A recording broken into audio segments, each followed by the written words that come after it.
sorry.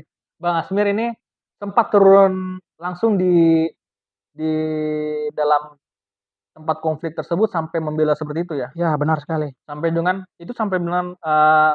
tumpah-tumpah darah gitu? Ya, benar. Tumpah darah. Saya kalau tidak salah sekitar 1 bulan live in di sana, Ah, membantu masyarakat. Contoh nih, kita lagi rapat dengan masyarakat, mhm. bagaimana kita untuk membantu permasalahan itu. Tiba-tiba rumah di sebelah atau ini sudah dibakar sama preman nih, Oh, benar-benar sampai dibakar. dibakar Ya, rumahnya? benar. Mmm, Terus ada juga di keesokan harinya, petani melakukan kegiatannya bertani, mmm. tiba-tiba ada orang yang tidak diketahui menembak mati petani tersebut. Ini Jadi ini memang ini udah pasti. kabarmasa.com.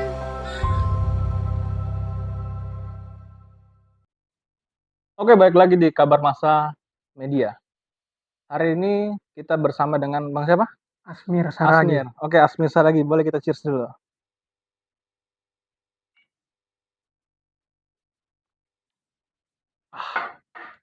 Kabar Masa Media. Kabarmasa.com, aktual, terpercaya, independen. Hari ini kita bersama dengan Asmir Saragi. Yang kita tahu bahwa Asmir Saragi ini merupakan seorang yang praktisi hukum ya, yang tujuannya banyak membela-membela kaum-kaum dari yang tidak mampu untuk biaya fee lawyer atau mungkin segala macam, mungkin dari basic LBH. Mungkin bisa perkenalkan Asmir Saragi ini gimana sepak terjangnya hingga sampai dengan sekarang. Oke, perkenalkan kawan-kawan atau saudara-saudaraku, saya Asmir Saragi, berasal dari Medan. Kebetulan dulu saya sebagai pengurus di salah satu lembaga bantuan hukum, yaitu Lembaga Bantuan Hukum Tridharma Indonesia di Tangerang Selatan, Hmm, di Kecamatan Pamulang khususnya. iya, Pamulang. Pamulang tuh daerah mana tuh Pamulang? Pamulang itu daerah Tangerang Selatan. Tangerang Selatan. Jadi dulu Asmir Saragi ada di LBH Tridharma ya. Ya, Tridharma benar-benar. itu menangani terkait dengan bantuan hukum yang bisa dikatakan pro bono atau cuma-cuma ya. Benar-benar. Nah, apa aja sih sebenarnya dulu itu waktu Bang Asmir Saragi ini menjadi LBH itu apa aja yang ditanganin biasanya? Kalau untuk perkara yang ditanganin itu atau kes-kes hukum itu, Hmm, ada kes-kes pidana, kes hmm, perdata, kes hmm, ketenagakerjaan, dan banyak juga istilahnya kita apapun permasalahan hukum hmm, bagi masyarakat yang tidak mampu khususnya, kita hmm. pasti bantu. Iya. Jadi ada syarat-syarat tertentu ya kalau masuk LBH itu. Jadi hanya masyarakat yang kurang mampu. Apa sih syarat-syaratnya gitu? Mungkin Bang Asmi Saragi bisa jelasin. Kalau memang kategori tidak mampu seperti yang sebagaimana undang-undang bantuan hukum itu, Hmm, dia harus menyiapkan apa saja, yaitu contoh, dia harus menyiapkan surat keterangan tidak mampu dari kelurahan dan itu baru kita baru tanggapin, baik benarnya Pak dia memang tidak mampu, kita pasti cek, benar-benar cek. jadi itu kalau misalkan ada orang datang ke LBH harus ada surat keterangan tidak mampu ya, benar ya? Benar sekali itu. Kalau misalnya datang ke LBH bawa mercy berarti bukan kurang mampu gitu ya? Wah, itu mah Nggak jelas, bisa ya? orang kaya. Nah, balik lagi nih. Di LBH itu berarti menangani kasus yang kurang mampu. Ya benar, Pertanyaannya, kalau kasus yang ditangani ini kasus yang memiliki anggaran gimana? Contohnya dia kasus narkoba. oke. Kita ketahui bahwa narkoba ini kan mahal. Ya benar, Kenapa dia bisa bermasalah tapi dia kasus narkoba? Nah, apakah itu diterima oleh LBH atau enggak? Mungkin Bang Saragi bisa jelaskan. oke. Kebanyakan sih LBH mungkin bantu, akan Hmm, tetapi khususnya bagi hmm, saya menolak demikian. hmm, Bukan berarti tidak alasan. Karena hmm, apa? Kita ketahui bahwa narkoba itu dipakai untuk bersenang-senang betul. dan narkoba itu bukan barang murah. Hmm, Nah, ketika dia miskin, hmm, kenapa dia harus memakai narkoba? hmm, Kan begitu. Berarti manusianya memang tidak tahu diri, kan begitu. begitu. Nah, Biar dia mendapatkan hukuman yang atas perlakunya dia. nah, contohnya begini nih. Contoh nih misalkan nih, ada seorang A, namanya A, anggap aja Oke. inisial A. A ini miskin, dia Mhm. nggak punya anggaran, tapi dia berprofesi sebagai kurir narkoba. Dia Oke. berprofesi kurir narkoba nih, dia berprofesi kurir narkoba karena dia kebutuhan hidup. Kebutuhan, Oke. karena di tempat dia itu nggak punya ladang pekerjaan lah, tempat pekerjaan. Dia berprofesi sebagai kurir narkoba, ketika dia menjadi kurir, ilalahnya dia ketangkap Mhm. dan dia mengadu ke LBH nih. Mhm. Nah, "Pak, saya ini saya terkena kasus narkoba. Mhm. Apa Bapak barang buktinya contoh 10 gram sabu gitu, itu kan bisa dibilang mahal tuh. Apakah LBH ini membantu atau tidak? Tentunya tidak, Tapi karena kan dia kan cuman kurir, dia orang nggak mampu, punya oke, SKTI juga. faktanya begini, ketika Heeh, dia berdagang atau menjual narkoba, dia heeh. pasti dapat keuntungan. Tidak mungkin dia tidak dapat. Mmm, Karena dia tahu resiko ya apa yang akan dia capai atau dia alami ketika tertangkap. mhm, Dia pasti tahu apa itu, pasti hukumannya penjara kan begitu. betul. Dia tidak mungkin melakukan hal demikian. Mmm. Jadi begitu. Oh jadi ketika dia ada narkoba, dia nggak mungkin masuk LBH juga, nggak bakal dibayar LBH? Tidak mungkin. Nggak mungkin ya? Oh jadi buat kawan-kawan nih, mungkin kawan-kawan yang nonton, bahwa jauhilah narkoba gitu. Karena ketika kalian pun ketangkap, kalian tuh bakal menyusahkan dirinya sendiri, betul ya Bang ya? Benar Nah sekali. jadi jauhi narkoba dan narkoba itu nggak ada untungnya. Oke balik lagi ke LBH nih. LBH ini apakah dalam, penanganannya itu wajib memberikan fee atau mungkin tidak memberikan fee? Oh, tidak sama sekali untuk Sama itu. sekali tidak ya? Jadi LBH itu tidak memberikan fee. Jadi LBH itu dapat anggaran dari mana? Kalau kebanyakan Mmm, pasti setelah akreditasi mhm, itu mendapatkan dana dari pemerintah. dana pemerintah. Jadi LBH itu mendapatkan dana pemerintah. Jadi kalau misalkan ada LBH yang minta anggaran dari, ep penerima jasa gimana menurut Bang Oh, itu sangat Asmir? tidak dibenarkan Sangat karena tidak memang dibenarkan? amanat undang-undang lembaga bantuan hukum Mmm, itu gratis. mhm. Jadi Bang Asmir ini kan dulu dari daerah ya? Dari mana Dari Bang? daerah, Dari dari Medan, khususnya kota Pematang Siantar. Kota Pemantang Siantar. Dulu pernah aktif di situ juga? Di aktivis. Eee, Kalau digabung di aktivis itu heeh, setelah di LBH. setelah Pas di LBH? mahasiswa tidak pernah bergabung, akan tetapi setelah bergabung di LBH saya menjadi aktivis. Aktivis dalam bidang?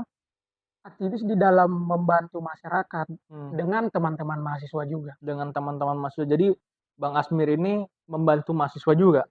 Ya benar, Mahasiswa dalam hal mahasiswa itu demo, bener nggak? ya benar-benar. Apa aja sih permasalahan-permasalahan yang terjadi dalam mahasiswa ini menurut Bang Asmir yang sering dibantu sama Bang Asmir?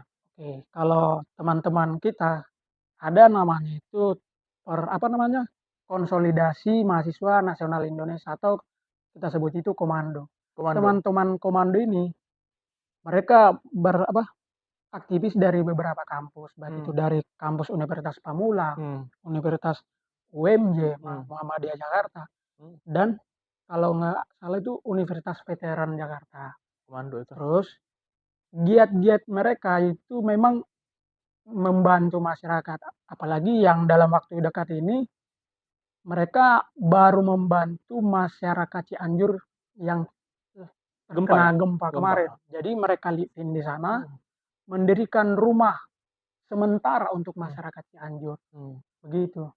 Jadi Bang Asmir ini membantu orang-orang yang tanpa ada bayaran dan juga itu membantu mahasiswa juga ya? Membantu Membantu mahasiswa. mahasiswa. Pernah nggak Bang Asmir mendapati kasus-kasus yang contoh nih, pelanggaran HAM berat, pemenggalan di daerah-daerah? Kan kita tahu ini banyak nih, contohnya nih, ada istilah-istilah bahwa tambang tidak lebih mahal daripada nyawa. Jadi nyawa itu murah lebih mahal tambang gitu. Ya benar. Jadi banyak itu kasus-kasus yang ditangani LBH-LBH itu yang begitu-begitu. Pernah nggak Bang Asmir untuk terjun terjun langsung dalam membela hal tersebut?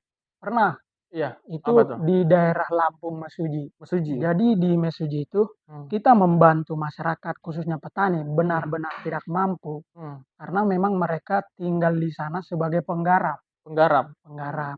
Akan tetapi mereka sering konflik dengan PT yang ada di sana. mmm, PT di sana itu menghalalkan segala cara tentunya, mmm, karena mereka memiliki HGU. mmm, Sementara petani di sana itu hanya penggarap, tidak mmm, ada alas hak untuk tinggal di sana. mmm, Akan tetapi di dalam Undang-Undang Agraria itu sangat jelas, ketika penggarap telah menggarap atau merawat lahan garapannya 20 tahun, negara wajib memberikan alas haknya, mmm. itu dia. Jadi ada sebuah tempat di daerah Mesuji, jadi dia punya lahan banyak ya, Ya benar, tapi lahan banyak itu cuman HGU HGU, ya HGU oleh hak PT. guna usaha untuk PT, yang di mana kita ketahui bahwa HGU itu hanya bisa dipakai untuk beberapa tahun ya, Ya betul ya? benar benar sekali, Jadi ketika beberapa tahun itu tersebut udah selesai, itu dikembalikan lagi ke negara, seharusnya. seharusnya. Tapi ini ada merupakan pelanggaran ketika dia sudah dipakai, nah telah dipakai dan harusnya dikembalikan negara, tapi PT itu ingin terus-menerus. Benar benar sekali. Jadi ujung-ujungnya berkonflik, benar nggak? Berkonflik dengan masyarakat yang Dekat tinggal di sana. masyarakat. Perlu kita ketahui bahwa masyarakat ini sebenarnya mau ngapain di situ? Ya, pastinya yang namanya masyarakat pastinya bertahan untuk hidup. Bertahan untuk hidup. Jadi bertahan untuk hidup dengan cara, eee, berkebun situ ya? Bertani, ya benar sekali. Bertani. Jadi ketika masyarakat itu mau bertahan untuk hidup yang kita ketahui bahwa di Mesuju ini ada nggak kantor-kantor gitu? Nggak ada. Kalau untuk kantor sih tidak, Jadi karena dia masyarakat heeh, mendirikan rumah di situ itu juga tidak permanen. oh gitu. Jadi ibaratnya cara-cara satu-satunya untuk bertahan hidup, untuk makan adalah bertani di situ ya? Benar sekali. Nah, ketika masyarakat ingin bertani, di ladang yang panjang itu, yang luas itu, dimiliki sebuah PT. Yang harusnya PT tersebut sebenarnya sudah tidak bisa beroperasional di situ karena masanya udah lewat ya. Benar sekali. Jadi masyarakat itu, eee, sesuai dengan aturan bahwa masyarakat itu boleh duduk situ ya, boleh memakai itu, tapi PT tersebut tidak mau untuk memberikan kepada masyarakat. Benar. Yang ujung-ujungnya dari masyarakat yang lapar ingin bertani untuk makan, eee, malah berkonflik dengan PT tersebut. Benar sekali. Bisa ceritakan nggak kenapa bisa sampai berkonflik masyarakat di situ? Apakah tidak ada orang diplomasi di dalam itu atau mungkin LBH setempat tidak ada diplomasi sampai bisa berkonflik? Tadi kan kita dengar atau mungkin isunya bahwa ada orang yang sampai korban nyawa begitu. Mungkin Bang Asmir bisa ceritain? Kalau untuk diplomasi sih tidak, akan Mmm, tetapi kan yang namanya PT itu pasti mencari keuntungan. mmm, Oke, kenapa terjadinya konflik? Ada PT dengan kepentingannya dan ada juga masyarakat untuk kepentingan hidup. mmm, PT pastinya untuk memperkaya diri, betul. ya kan benar. Mmm, Akan tetapi masyarakat untuk bertahan hidup ya seperti menyekolahkan anaknya mmm, dari cara bertani. iya, Bertani juga kan tidak mendapatkan keuntungan untuk atau memperkaya diri sendiri. iya, Nah, tiba-tiba konflik gara-gara memang petani ini sering diganggu oleh preman suruhan dari pihak PT. mmm, Preman memang betul tidak dikenal mmm, dari daerah-daerah lain, mmm, contoh dari daerah Palembang. mmm, Nah, masyarakat yang sedang bertani, menggarap tanahnya mmm, dengan apa, untuk bertahan hidup, preman bayaran PT datang nih mmm, terus-menerus untuk mmm, mengintimidasi. Agar apa? mmm, Agar masyarakat itu keluar dari sana. iya, Setelah masyarakat keluar dari sana, PT menguasai, mmm, kan begitu. Akan tetapi yang namanya masyarakat ingin bertahan hidup, pastinya mereka juga bertahan. mmm. Karena bagi mereka ini satu-satunya untuk jalan hidup. Untuk bertahan hidup, Iya, balik lagi benar urusan perut sekali, kan ya? iya. Heeh, Nah, tapi PT ini nggak memberikan itu. tidak memberikan. Harusnya kan pemerintah harus turun andil dong. Nah, ini kan harusnya udah selesai nih. Kenapa Oke. masih diperpanjang gitu? Heeh, Kalau untuk pemerintah sih kan simpel sebenarnya. mmm, Pastinya ada aturan yang mengacu mmm, kan begitu. Ya, yang namanya PT mereka punya aturan untuk diri di sana HGU, hak guna mmm, usaha sementara masyarakat kan mmm, hanya untuk bertani itu mmm, sebagai apa namanya, penggarap, jadi tidak ada alas hak.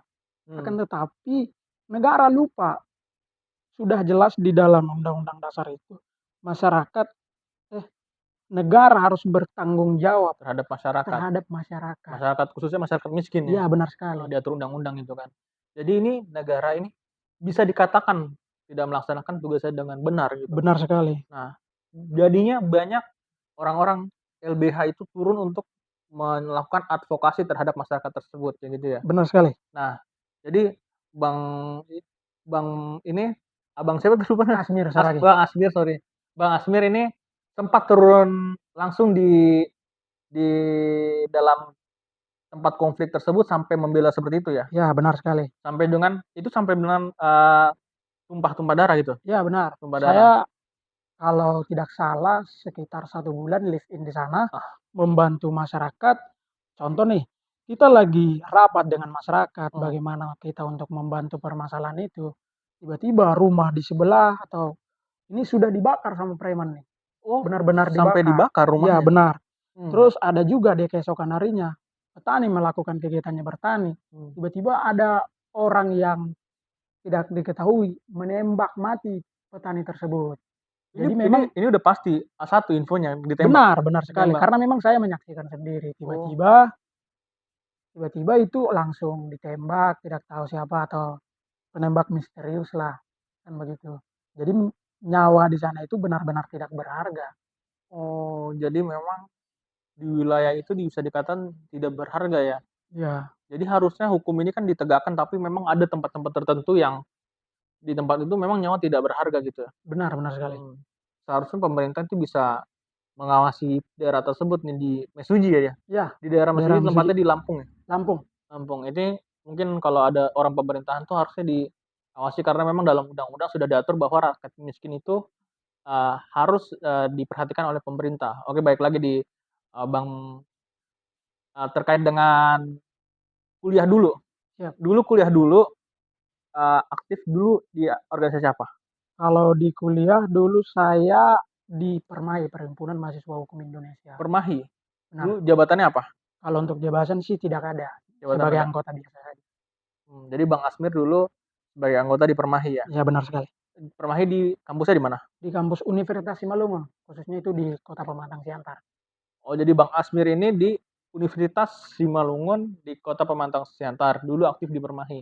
Ketika lulus, ilmu dari Permahi itu digunakan untuk, mengadvokasi itu. Jadi organisasi itu perlu ya?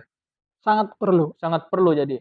Menurut Bang Asmir nih, sekarang ini kan kita lihat banyak anak-anak yang nongkrong ngopi di kopi-kopi shop mahal gitu, sekarang ini. Ini suka udah menjadi tren nih.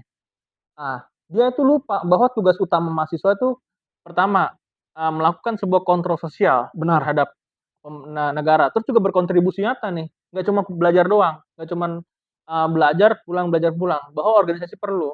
Nah, sekarang ini terkait dengan anak-anak yang, lebih memilih untuk kuliah kupu-kupu dibandingkan organisasi, menurut Bang Asmir gimana? Kalau menurut saya sih itu sangat tidak elok. Karena apa? Mmm, Ketika mereka memilih sebagai mahasiswa, mereka sudah tahu bahwa mahasiswa itu adalah agent of change yang seperti heeh, agen penerus lah mmm, untuk mencapai cita-cita bangsa. mmm, Dan di dalam perguruan tinggi itu sudah diatur tentunya di Undang-Undang Pendidikan, mmm. yaitu terkait tridharma perguruan tinggi. Tridharma perguruan tinggi, Apa benar, itu? Yang pertama itu pendidikan, yang pendidikan, kedua itu penelitian, penelitian, dan yang ketiga itu pengabdian terhadap masyarakat. pengabdian terhadap masyarakat. Jadi Yang memang pertama pendidikan itu pasti dilaksanakan di kampus. betul, Kedua juga penelitian yaitu terkait skripsi apa yang dibahas, mmm, jurnal-jurnal betul, apa yang dibahas, mmm, atau tulisan-tulisan apa yang dibahas. mmm, Terus yang ketiga bagaimana ketika bercerita tentang pengabdian terhadap masyarakat. mmm, Itu kan sudah sangat jelas tuh. mmm, Jadi setelah mereka mahasiswa, mereka harus menjalankan demikian. betul, Akan tetapi mahasiswa sekarang lupa akan dengan hal itu. mahasiswa sekarang lupa ya, Lupa, mereka heeh, lebih senang ngopi, menghabiskan oh, waktunya di coffee menikmati WiFi atau apa. iya. Nah, jadi ada perbedaan ya dari Bang Asmir dulu kuliah dan masa sekarang. Bang Asmir dulu waktu kuliah ada coffee shop nggak waktu dulu? Kalau kuliah itu coffee shop itu tentunya ada, akan tetapi Ada? kan kita Heeh, lebih memilih di tempat-tempat nongkrong kita ya kantin-kantin. mmm, Karena di sana kan kita lebih cenderung diskusi bersama iya, teman, bersama mmm. dosen. Ketika kita di coffee shop, apa yang kita dapat? Bener.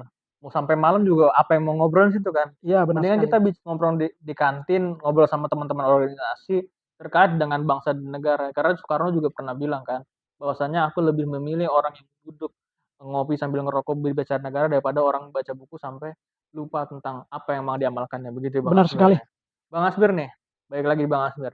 Dulu di LBH, LBH ini kan banyak yang mencitrakan LBH itu, eee, ini kan terkait dengan gambaran awam aja ya. LBH itu orang-orang yang, bedalah sama pengacara-pengacara yang bawa Lamborghini, bawa apa. Kenapa Bang Asmir milih LBH? Apakah gue cinta nih LBH nih, gue mau mengamalkan ilmu-ilmu gue di LBH atau mungkin, gue nggak terlalu suka deh dengan gaya-gaya Glamor gitu? Mungkin Bang Asmir bisa Kalau cerita. untuk ke situ sih jadi pilihan ya. Yang Heeh, pertama, yang namanya LBH itu pasti menciptakan lawyer-lawyer berintegritas, gitu, oke. beretikat baik, Mhm, kan begitu.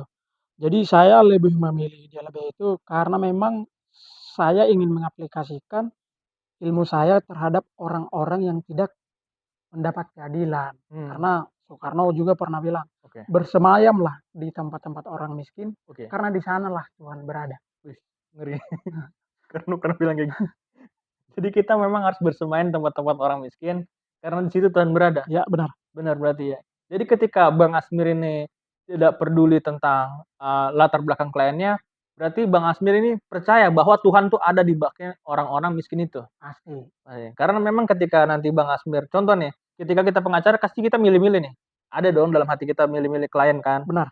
Tapi ketika kita membantu orang orang yang membutuhkan tapi tidak punya anggaran, pasti Tuhan juga memberikan satu case yang dapat memberikan, eee, kehidupan buat kita, Iya, bener ya? benar sekali. Karena Tuhan pernah bilang bahwa rezeki tidak pernah tertukar, betul nggak Bang Asmir ya? Sepakat dengan Jadi Bang Asmir sampai dengan sekarang ini aktif di LBH ya? Kalau untuk sekarang sih sudah tidak aktif, akan tetapi Heeh, ketika teman-teman LBH masih memanggil mhm, atau untuk membantu kes-kes yang sedang ditanganin, saya masih aktif. masih aktif. Jadi Bang Asmir ini aktif di dalam bidang, LBH ini kemahasiswaan apalagi Bang? Heeh, Kalau di mahasiswa heeh, terus saya juga jadi ketua advokasi advokasi tentunya. di bidang Di bidang kemahasiswaan? Kalau advokasi itu di bidang masyarakat Oh tentunya. masyarakat. Jadi masyarakat apapun bisa diadvokasi, Iya benar sekali. di LBH Tridharma ya? Tridharma Indonesia. Tridharma itu pimpinannya Bang Asmir ya? Kalau pimpinan itu sih ada senior, Ada senior? Senior dari Permasi juga? tidak. Oh, Jadi senior ketemu pas di ini aja, pas konsolidasi-konsolidasi konsolidasi. mahasiswa. Mmm. Jadi Bang Asmir ini mengabdikan dirinya di LBH. Apakah nanti ke depannya Bang Asmir nih, kita nggak tahu orang mungkin berubah pikiran atau Benar gimana kan. sekali. Apakah nanti Bang Asmir bakal berubah haluan menjadi orang yang hidup di law firm, tidak di LBH lagi atau mungkin Bang Asmir akan tetap seperti ini tapi, dengan, tidak meninggalkan orang-orang yang membutuhkan bantuan. Jadi ya Bang Asmir tetap kayak gini, tetap tetap juga berjalan dengan law firm-nya atau mungkin LBH-nya tetap berjalan, tapi tetap tidak akan melupakan orang-orang yang butuh bantuan gitu. Ya kalau saya sih kalau law firm itu tetap jalan, Heeh, di LBH juga tetap jalan. Karena apa? Yang namanya hati kita terpanggil betul, untuk membantu masyarakat miskin, kenapa tidak? betul. Jadi kita harus membantu masyarakat miskin karena dalam undang-undang advokat kalau nggak salah ada istilahnya ya, yang namanya lawyer itu tidak boleh menolak-nolak klien ya, bener nggak? Iya benar, Mmm, tetapi ada juga mhm, ketika bertentangan dengan hati nurani, kita mhm, sah-sah aja menolak. iya. Jadi lawyer itu berhak jadi kalau buat kawan-kawan nih, ada yang bertanya, apakah lawyer itu, bisa menolak, kasusnya berdasarkan kemauan dia? Sebenarnya lawyer itu berhak menolak kasusnya berdasarkan hati nurani, bener ya, Bang, ya? Benar sekali. Jadi nggak usah berkecil hati ketika dia datang ke kantor hukum, itu ditolak sama, lawyer lawyer tersebut. Memang menurut lawyer itu dia nggak setuju dengan hati nurani karena, Sepakat. kalau misalkan kita tidak menjalankan tugas tidak sesuai dengan hati nurani nanti setengah-setengah kan, Benar sekali. bener kan? Nah, contohnya apa nih, Bang, kalau kasus-kasus yang tidak sesuai dengan hati nurani? Bisa diceritain? Kalau ditanya saya sih, saya menolak itu membantu pelaku kejahatan seksual. Saya bertentangan dengan Mmm, hal itu. pelaku kejahatan seksual. Jadi kalau misalkan contohnya nih, pedofil ya, Iya benar sekali. pedofil, homoseksual. Homoseksual ada nggak sih? Iya LGBT. LGBT ya, gitu-gitu ya? Terkait atau mungkin pemerkosaan itu ya? Iya benar sekali. Kalau misalkan, korban Abang bantu? Kalau untuk korban saya pasti bela. Korban dibela, tapi kalau, eee, bisa dikatakan itu pelaku atau mungkin, pembuat keresahan tersebut mungkin akan susah masuk LBH karena LBH ini tempatnya adalah penegakan keadilan bukan perlindungan bagi korban-korban pelaku kekerasan, seksual, betul gitu Bang ya? Benar sekali. Nah, balik lagi nih tentang LBH nih. LBH ini, sekarang-sekarang ini ada istilahnya kalau misalkan orang datang datang ke kantor hukum nih, ujung-ujungnya nanti bayar, ujung-ujungnya nanti ngeluarin biaya, namanya pengacara bayar. Bener nggak sih menurut Bang Asmir itu, apakah ada nih mungkin dari, tanggapan Bang Asmir, apakah memang ada yang LBH itu minta bayaran? Menurut Bang Asmir gimana? Sejauh ini yang saya ketahui Mhm, kalau apa, minta bayaran masyarakat ya? Heeh, meminta bantuan terhadap mhm, LBH, tentunya tidak dipungut biaya karena sejauh ini ya? amanat Mmm, Undang-Undang Lembaga Bantuan Hukum itu memang gratis. mmm, jadi LBH itu sebenarnya gratis ya? Benar. Kalau misalkan ada LBH minta bayaran menurut Bang Asmir gimana? Kalau itu sih Tergantung masing-masing tergantung ya? Heeh, manusianya ya, mungkin iya, menerapkan hal demikian akan mhm, tetapi kan mereka lupa amanat Undang-Undang Lembaga oh Bantuan gitu. Hukum. Jadi ada amanat undang-undang lembaga bantuan hukum. Menurut Bang Asmir nih, sekarang nih hukum di Indonesia udah bagus apa belum? Kalau menurut saya hukumnya udah bagus. Hukumnya udah bagus. Dalam keadaan sekarang, Dalam keadaan sekarang, kalau sistem penerapannya kurang. penerapannya kurang. Contohnya di RKUHP nih. Apakah RKUHP itu bagus? Kan ada yang bilang nih, contoh sekarang nih, ada kasus-kasus bintang-bintang itu ya. Pokoknya ada bintang-bintang itu yang menembak ajudannya. Dan dia menembak itu ada hukuman 12 tahun. Setelah itu dilakukan sidang lagi, dia ada hukuman seumur hidup. Dan di seumur hidup itu di KUHP baru ya, ada aturan ketika seumur hidup, ketika dia 10 tahun sudah melakukan kelakuan baik, dia bakal tidak jadi dihukum mati gitu. Menurut Bang Asmir gimana? Jadi begini, masyarakat juga biar tidak keliru. Heeh. Jadi yang namanya KUHP baru ini masih setelah dijadikan undang-undang, dia harus 2 tahun dulu. 2 tahun setelah dinyatakan jadi undang-undang baru berlaku. 2 Nah, tahun ya. jadi perkara khusus yang seperti Jenderal-jenderal yang tadi. saudara ceritakan itu kan masih memakai KUHP yang lama. KUHP lama ya. Tidak akan berpengaruh ketika pengadilan menyatakan dia hukuman mati, tetapi kan masih ada proses hukum selanjutnya. Contoh si terdakwa itu atau terpidana, masih terpidana itu dia bisa mengajukan banding ke pengadilan tinggi. Ketika habis banding masih ada upaya hukum lagi yaitu kasasi. Terus habis kasasi masih ada itu yang namanya peninjauan kembali. Ketika itu selesai masih ada upaya satu lagi itu gerasi, minta pengampunan terhadap presiden. Itu kalau dikabulkan. Kalau dikabulkan. Nah, jadi sebenarnya ketika hakim memutuskan hukuman mati nggak langsung mati gitu? Tidak, Jadi pasti ada upaya-upaya hukum upaya-upaya lain. lain. Jadi banyak yang harus dipertimbangkan ketika harus melaksanakan hukuman mati, benar begitu ya? Benar sekali.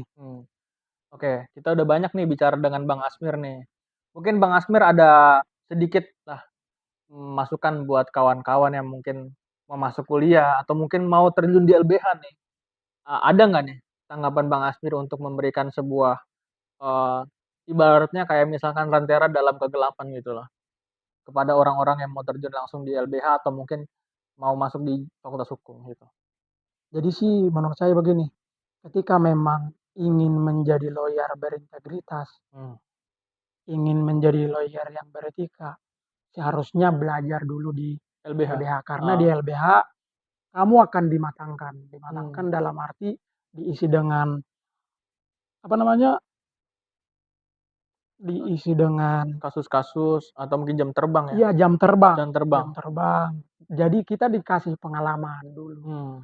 Ketika kita menjadi lawyer, kita jadi berintegritas, tidak mengutamakan uang atau lawyer apa?